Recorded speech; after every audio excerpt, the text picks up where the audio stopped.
Good morning all of you. ఈరోజు క్లాస్లో భాగంగా సెమిస్టర్ 1 ఇంగ్లీష్కి సంబంధించిన ఒక పోయం గురించి చూద్దాం.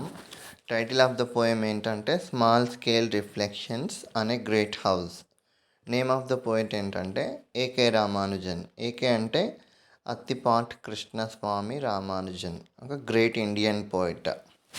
సో మనకి ఇక్కడ స్మాల్ స్కేల్ అంటే ఏంటంటే మైన్యూట్ అబ్జర్వేషన్స్ అనే గ్రేట్ హౌస్. మన దేశంలో ఉన్న ఒక ఇంటికి సంబంధించిన డిస్క్రిప్షన్, అట్లాగే ఓన్లీ ఇంటికి సంబంధించిందే కాకుండా మన దేశంలో ఉన్న కొన్ని సాంప్రదాయాల్ని రిఫ్లెక్ట్ అయ్యేటట్లు కొన్ని అవసరమైనవి, కొన్ని అవసరం లేనివి ఏవైతే మనం పాటిస్తున్నామో అట్లాంటి అంశాలన్నీ కూడా రిఫ్లెక్ట్ అవుతూ ఉంటాయి ఈ పోయం డిస్కస్ చేస్తుంటే. చూద్దాం. Let us begin with the poem. Sometimes I think that nothing that ever comes into this house goes out. Things that come in every day to lose themselves among the other things lost long ago, among other things lost long ago. అంటే poet యొక్క అబ్జర్వేషన్లు ఏంటంటే, poet యొక్క అభిప్రాయం ప్రకారం so ఆ ఇంట్లోకి ఏదైతే వస్తూ ఉందో అది that will not go out. ఇక్కడ మాట్లాడుతున్న ఇంటికి సంబంధించిన డిస్క్రిప్షన్ చేస్తున్నప్పుడు nothing that ever comes in to this house goes out. అంటే ఆ ఇంటికి వచ్చేది ఏదైతే ఉంటుందో అది మళ్ళీ బయటకు వెళ్ళదు. సో అట్లా ఇంటికి ఏవైతే వచ్చినాయో అవి కుప్పలు తెప్పలుగా ఉంటూ అవి ఎప్పుడు వచ్చినాయి ఏంటి అనేది నెంబర్ ఆఫ్ థింగ్స్ అనేవి ఒకే ప్లేస్లో గ్యాదర్ అవుతూ ఉంటాయి. అంటే మనకి స్టాంజా 1లో ఏంటంటే ఏవైతే వస్తుంటాయో అవన్నీ కూడా ఫైలింగ్ ఒక పెద్ద కుప్పలాగా ఎక్కువగా తయారవుతూ ఉంటాయి ఆ ఇంట్లో. Lame wandering cows from nowhere have been known to be tethered, given a name, encouraged to get pregnant in the broad daylight of the street under the elder supervision, the girls hiding behind the windows with holes in them.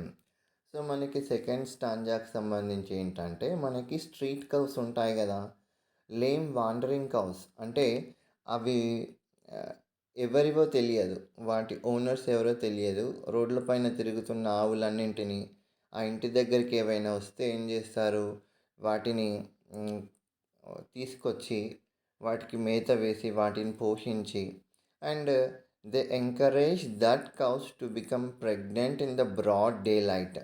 So మనకి mating process ఏదైతే ఉంటుందో అది encourage చేస్తూ ఉంటారు. And ఆ ప్రాసెస్ని the street under the elder supervision, the girls hiding behind the windows with holes in them. So ఇట్లా ఇది చేస్తున్నప్పుడు ఏంటిది, ఆ ఇంట్లో ఉన్న అమ్మాయిలు లోపల నుంచి చూడ్డానికి ప్రయత్నిస్తూ ఉండేవాళ్ళు. ఇది సెకండ్ స్టాంజాకి సంబంధించిన ఎక్స్ప్లెనేషన్. తర్వాత థర్డ్ స్టాంజాకి సంబంధించి unread library books usually mature in 2 weeks and begin to lay a row of little eggs in the ledges for finds as silverfish in the old man's office room. So మనకేంటంటే unread library books, library నుంచి తీసుకొచ్చిన పుస్తకాలు చాలా ఏవైతే ఉంటాయో but maturity period ఏంటిది 2 వారాలు, 2 weeks. So కానీ ఆ 2 వారాల తర్వాత కూడా వాటిని రిటర్న్ చేయకుండా చాలా రోజులు వాళ్ళ దగ్గర పెట్టుకోవడం వల్ల ఏమవుతుంది అంటే ఆ చిన్న దాంట్లో సిల్వర్ ఫిష్ అంటే మనం ఇంట్లో చూస్తాం కదా, చిన్న చిన్న నెంబర్ ఆఫ్ డేస్ బుక్స్ని పక్కకు పెట్టి అట్లే వదిలేస్తే చిన్న చిన్న చెదలు కానీ చిన్న చిన్న పురుగులు కానీ గ్యాదర్ అవుతుంటాయి. సో మనకి ఓల్డ్ మ్యాన్స్ ఆఫీస్లో ఉన్నట్టు నంబర్ ఆఫ్ పుస్తకాలు మనం ఆడ పెట్టుకొని వాటిని చదవకుండా గ్యాదర్ చేయడం వల్ల చిన్న చిన్న పురుగులు అనేవి అందులో తయారవుతుంటాయి. So breed dynasties among long legal words in the succulence of Victorian parchment. అంటే విక్టోరియన్ పార్చ్మెంట్ అంటే ఏంటంటే మంచి బైండింగ్, ఎక్సలెంట్ బైండింగ్. సో మనకి మంచి బైండింగ్ ఉన్న పుస్తకాలు అన్నింటిలో కూడా చిన్న చిన్నగా పురుగులు చేరి వాటిని డ్యామేజ్ చేస్తుంటాయి. So neighbours dishes brought with the greasy sweets they made all night the day before yesterday for the wedding anniversary of a God. Never leave the house they enter, like the servants, the phonographs, the epilepsies in the blood. Sons in law who quite forget their mothers but stay to check accounts or teach arithmetic to nieces. So మనకి ఇక్కడ ఏంటంటే మనకి ఏమన్నాడు, what ever that comes it never go out. ఇంట్లోకి ఏదైతే వస్తుందో అవి వెళ్ళవు అనేది కవి మనకు చెప్తున్నాడు కదా. ఇక్కడ ఏంటంటే నైబర్స్ డిషెస్ అంటే మనకి ఇక్కడ ఏం మెన్షన్ చేశారంటే for the wedding anniversary of a God, అంటే దేవునికి సంబంధించిన ఏదైనా ఒక దైవకార్యం జరిగేటప్పుడు, ఏదైనా పూజ జరిగేటప్పుడు, వేరే పక్కింటి వాళ్ళు ఎవరైనా స్వీట్స్ తీసుకొచ్చి ఇచ్చినప్పుడు మళ్ళీ వాళ్ళు తెచ్చిన ప్లేట్స్ ఏవైతే ఉన్నాయో వాళ్ళకి రిటర్న్ చేయరన్నట్టు. తర్వాత ఏదైతే వస్తుందో అది బయటకు వెళ్ళదు. Never leave the house they enter like the servants the phonographs. So మనకి ఇక్కడ ఏం మెన్షన్ చేస్తున్నాడంటే ఆ ఇంట్లోకి వచ్చిన ఏవి కూడా బయటకు వెళ్ళవు. ఇప్పుడు సర్వెంట్స్ ఎవరైతే పని చేయడానికి వస్తారో వాళ్ళు వెళ్ళరు. ఫోనోగ్రాఫ్స్ అంటే గ్రామోఫోన్స్. తర్వాత ఎపిలిప్సిస్ అంటే మనకి ఎపిలిప్సిస్ అనేది ఏంటిది, వన్ కైండ్ ఆఫ్ డిసీజ్. అది కంటిన్యూస్గా రావడం కానీ వంశపారంపర్యంగా రావడం కానీ ఒక డిసీజ్ ఉంటుంది. సో అవి ఎట్లయితే ఉంటాయో అట్లాగే ఏదైతే ఇంటికి వస్తుందో అవి బయటకు వెళ్ళదన్నట్టు. సర్వెంట్స్ కావచ్చు, ఫోనోగ్రాఫ్స్ కావచ్చు, ఎపిలిప్సిస్ కావచ్చు. Sons in law who quite forget their mothers అంటే అల్లుళ్ళు ఎవరైతే ఉంటారో, సన్స్ ఇన్లా ఎవరైతే ఉంటారో, సో వాళ్ళు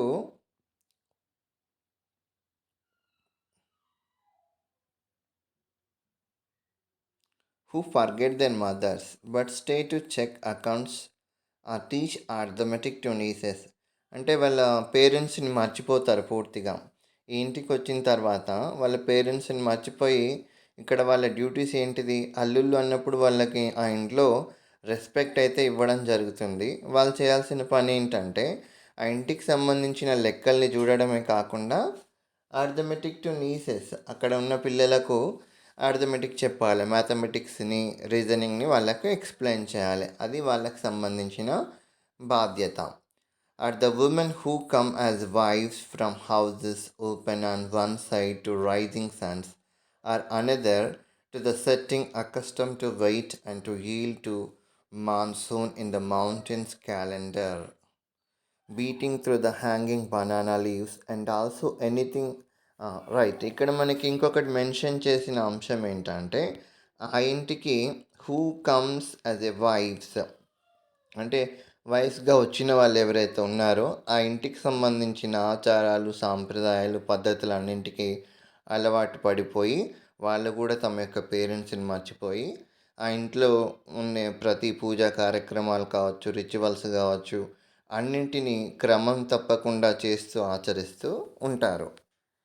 తర్వాత ఇంకొకటి ఏంటిది మనకి ఇక్కడ మెన్షన్ చేసింది అంటే and also many things that goes out will come back.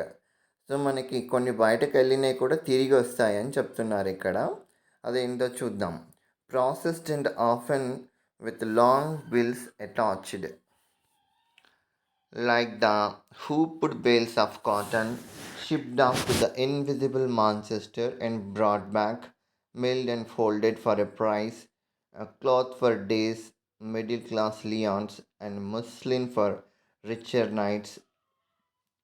Right, ఇక్కడ మనకి ఇంకొకటి ఏం మెన్షన్ చేసిండ్రంటే మనకి కాటన్ పత్తి అనేది మాంచెస్టర్కి పంపిస్తే అక్కడి నుంచి అవి షర్ట్స్గా తయారై దానిపైన బిల్స్తో ఉన్న పెద్ద పెద్ద బిల్స్తో ఉన్న లేబుల్స్తో ఉన్న బిల్స్ రిటర్న్ వచ్చేవి అని చెప్తున్నారు అన్నట్టు.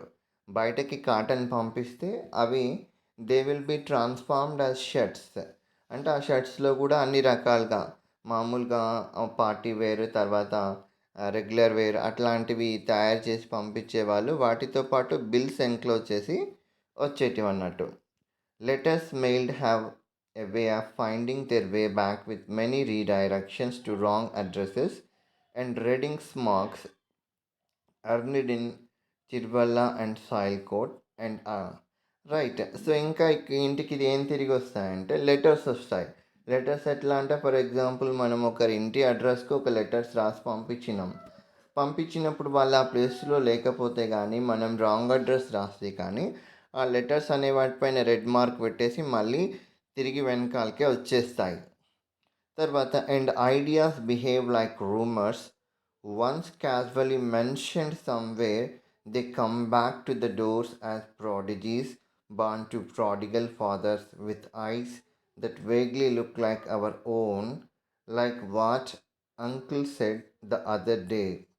సో మనకి ఏమవుతుందంటే ఈ ఇంట్లో ఒకప్పుడు డిస్కస్ చేసుకున్న అంశాలు ఏవైతే ఉన్నాయో, ఐడియాస్, ఈ ఇంట్లో మనకి డిస్కస్ చేసుకున్న అంశాలు ఒకరి ద్వారానో ఇంకొకరి ద్వారానో బయటకు వెళ్ళి మళ్ళీ రూమర్స్గా స్ప్రెడ్ అయ్యి మళ్ళీ అదే ఇంటికి రావడం జరుగుతుంది. దట్ ఇక్కడ కొన్ని డిస్కస్ చేసుకున్న అంశాలు ఏంటంటే Plotinus we read is what some Alexander looted between the malarial reverse.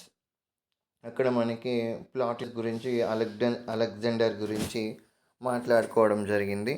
A beggar once came with a violin to croak out prostitute song, that our voiceless cook song all the time in the backyard. So మనకేంటంటే ఒక beggar ఇంటి దగ్గరికి వచ్చినప్పుడు అతను ఏదైతే పాట పాడతారో beggars కానీ లేదంటే వాళ్ళ యొక్క జీవనోపాధి కోసం వాళ్ళు ఏదైతే చేస్తారో ఆ సాంగ్స్ పాడుతుంటే ఆ విన్న సాంగ్ వాళ్ళ ఇంట్లో ఉన్న కుక్ ఎవరైతే ఉంటారో అదే పాటను విని నెంబర్ ఆఫ్ టైమ్స్ పాడడం జరుగుతుంది. అంటే ఇది కూడా ఎట్లా అప్లికబుల్ అంటే మనకి what ever that comes in that will never go out అనేది ఉంది కదా.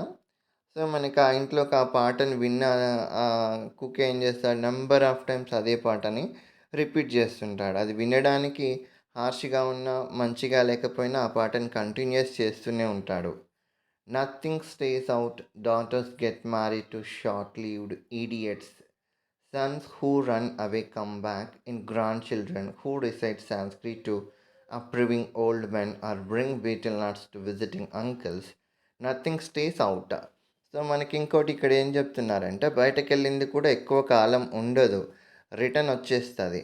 డాటర్స్ అంటే ఏంది, ఆ ఇంటికి సంబంధించిన అమ్మాయిలని ఎక్కడికైతే వివాహం చేసిస్తారో వాళ్ళు మ్యారేజ్ చేసుకున్న తర్వాత the get married to short లీవ్డ్ idiots. అంటే ఇక్కడ షార్ట్ లీవ్డ్ ఈడియట్స్ అంటే ఏంటిదంటే మనకి చిన్నతనంలో మ్యారేజ్ చేస్తే వాళ్ళు చనిపోయి మళ్ళీ ఇంటికి తిరిగి వాళ్ళ హస్బెండ్ మరణించిన తర్వాత వాళ్ళు రావడమా, లేదంటే షార్ట్ లీవ్డ్ ఈడియట్స్ అంటే ఇంకొక అర్థం కూడా ఏమొస్తుందంటే మనకి వాళ్ళ నుంచి సెపరేట్ అయ్యి మళ్ళీ ఇంటికి తిరిగి రావడమా, అట్లాంటి అంశాలు కూడా మనకి ఇక్కడ మెన్షన్ చేయడం జరిగింది. Sons who run away come back in grandchildren who recite Sanskrit for approving old men or bring betel nuts for visiting uncles. So ఇంటి నుంచి వెళ్ళిన వాళ్ళు కూడా తిరిగి వచ్చేస్తారన్నట్టు. చిన్నప్పుడు కానీ మధ్యలో కానీ బయటికి వెళ్ళిన వాళ్ళు తిరిగి వచ్చేస్తారు. సో వాళ్ళు ఏం చేస్తారు, వాళ్ళ పిల్లలు ఏం చేస్తారు అంటే ఇంటికి వచ్చిన వాళ్ళకి గౌరవించే పద్ధతి ప్రకారం వాళ్ళకు బీటిల్ నట్స్ కానీ ఇవ్వడానికి ప్రయత్నిస్తుంటారు. Who keep them gaping with the anecdotes of unseen fathers, or to bring Ganges water in a copper pot for the last of the dying ancestors rattle in the throat. So మనకి ఇంకా ఇక్కడ mention చేసిన అంశం ఏంటంటే who keep them gaping with the anecdotes. అంటే anecdotes అంటే ఏంటి, ఒక స్టోరీస్ చెప్పడం కానీ ఓల్డ్ స్టోరీస్ చెప్పడం లాంటిది చేయడం జరుగుతుంది ఇక్కడ. To bring the Ganges water in a copper pot. So ఇక్కడ మెన్షన్ చేసిన అంశం ఏంటంటే గంగా నీళ్ళు, పవిత్రమైన నీళ్ళు అనేది తీసుకురావడం జరుగుతుంది.